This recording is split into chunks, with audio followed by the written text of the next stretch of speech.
Good day and welcome to Matima with Mr. Smith.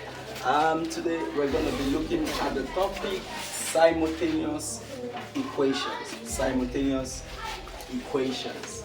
Simultaneous equations. In my last class, one of the topics I treated in my last classes, my previous classes, one of the topics I treated was the topic algebra. Algebra. And what did I say about algebra? I said algebra refers to equations that combines numbers and letters. Numbers and letters. What we have here on the board is a simple algebraic equation. A simple algebraic equation. X plus 2 equal to 5. X plus 2 equal to 5. So we also understand that algebra is a kind of equation that deals with unknowns. Unknowns. So here we have just one unknown, the value of x. So what we have here is x plus 2 equal 5. Algebraically speaking, I taught you that there are 3 steps taken in order to derive answers in simple equations. The first one was collect like terms, the second one dividing both sides, and the third one was multiply. So in this kind of question, we'll simply collect like terms. Collect like terms. Collect like terms. So what happens? We have a pure number here, 2. We have another pure number on the right hand side. This one goes over, becomes x equal to 5. If it crosses over, I told you there must be a price. X equals 5 minus 2. X now gives us 5 minus 2, gives us 3. So the x here is 3. Now, I'm explaining this because we're about to go to a more complex topic. The topic is simultaneous equation. Now, very quickly, when we're talking about simultaneous equation, we're talking about a question that has 2 unknowns. The word simultaneous means consecutive.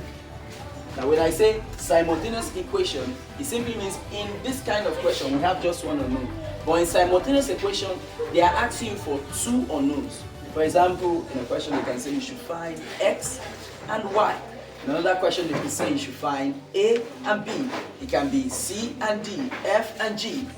As the question arises, there are always 2 unknowns, but every time there are 2 unknowns, we bring in the laws of simultaneous equations. So for example, we have a question like this, x plus y equal to 4, and then x minus y equal to 3. So when you are given this kind of question, we have 2 unknowns. Why?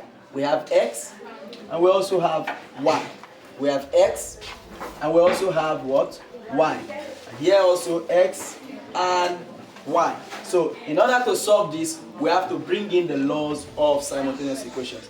Now concerning simultaneous equations, there are basically 3 methods of solving simultaneous equations. 3 methods of solving simultaneous equations. The first one being the substitution method. The second one being the elimination method. And the third being the graphical method. So for the sake of this class, this day, we're going to be using substitution method. We're going to be solving a question with substitution method. Are you ready? Let's go. Okay, so we have our examples here. Remember I said something. Every time we have 2 unknowns in one particular question, it is meant to be solved as a simultaneous equation. And I said earlier that we have 3 methods for solving simultaneous equations. The first being the substitution method, the second being the elimination method, and the fourth being the graphical method. So we are treating just substitution method for the sake of today's class. So what do we have here? We have a simultaneous equation. The first one being x plus y is equal to 7. The second being x minus y is equal to 3. So the first thing we are meant to do is to name the equation. So we're going to call this first one equation 1. And then we're going to call the second one equation 2. So in a simultaneous equation, one of the first things you are meant to do is to derive an equation 3 from your equation. So the first thing we're going to be doing is we're going to be derive equation 3. That's our first step. So what are we going to do? We are going to take any of the two equations. We're going to derive equation 3 from any of the two equations. We can either use equation 1 or use equation 2. But the point of note, I always advise students, look for the simpler equation, the simplest equation amongst the two. As we move forward, I will begin to show you the differences between simple equations and more difficult equations. So look for the simpler of both, and then use that one to derive your equation 3. So for this question, I'm going to be deriving my equation 3 from equation 1. And how do we derive equation 3? We simply make any of the unknowns the subject of the formula. If you don't know how to solve that topic called change of subject of formula, if you have never learned it, I will refer you to one of my older videos so that you go and learn how to make any letter the subject of the formula, or make any value the subject of the formula. So for this question, I choose to make x the subject of the formula. So what would that be? I'm going to throw this one overboard. So I'm going to have x is equal to 7. Remember, once it's crossing the bridge, it has to pay a toll fee, it has to change its sign, and then we now have x equal to 7 minus 1. This is equation 3. This is equation 3. So now, the next thing we're going to do, after deriving equation 3, we are going to impute equation 3 into either equation 1 or 2. So the next step is to impute. I'll be imputing. So now, how do we impute? Since x is equal to 7 minus y, I always teach my students that anytime you see equal to, another word for equal to is the same as. The same as. The same as. The same as means we can remove one and put the other one and there will be no difference. It will be almost impossible to detect any difference between the two. So now we're going to impute equation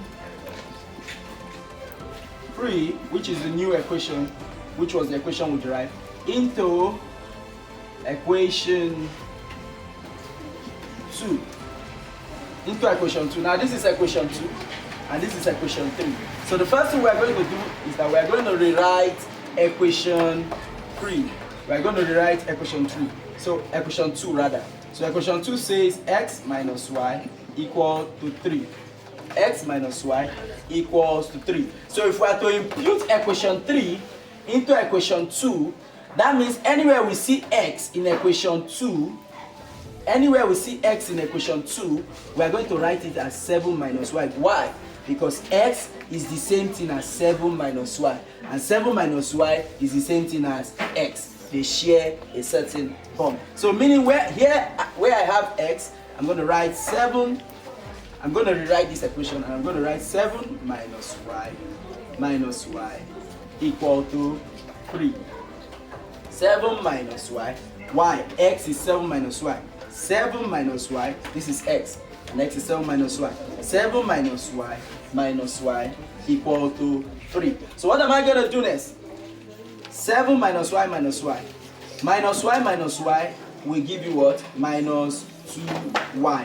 Because y is the same as 1y, and y here is the same as 1y. So we say minus 1 minus 1. Minus 1 minus 1 will give us minus 2 mathematically. You can also refer to my lectures on number line in order to understand what happened here.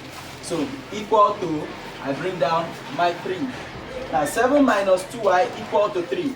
Now it has become a simpler algebraic equation here, so we can apply the laws of simple algebra. Collect like 10, divide both sides, cross multiply. So in this question, what we are going to do here is that we are going to collect like terms. We're going to collect what? Like terms. And when we want to collect like terms, what will happen? This is a pure number on the left hand side. This is an algebraic term or expression or algebraic number. While this is another pure number. What happens? We're going to take this pure number here and we're going to throw it here. I told you in my previous class that every number has a sign and the sign is always at the right hand side. So for this, because there is no sign here, we know there is an invincible plus. This, the sign is minus, while 7 has also an invincible plus. So what happens? As 7 crosses, it pays the toll fee, it becomes minus 2y equal to 3. The plus changes to minus as it crosses over the bridge. It becomes 3 minus 7. So what does that give us?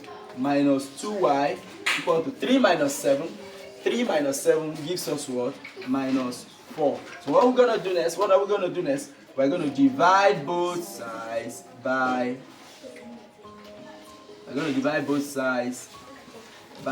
2. By minus 2 to be precise.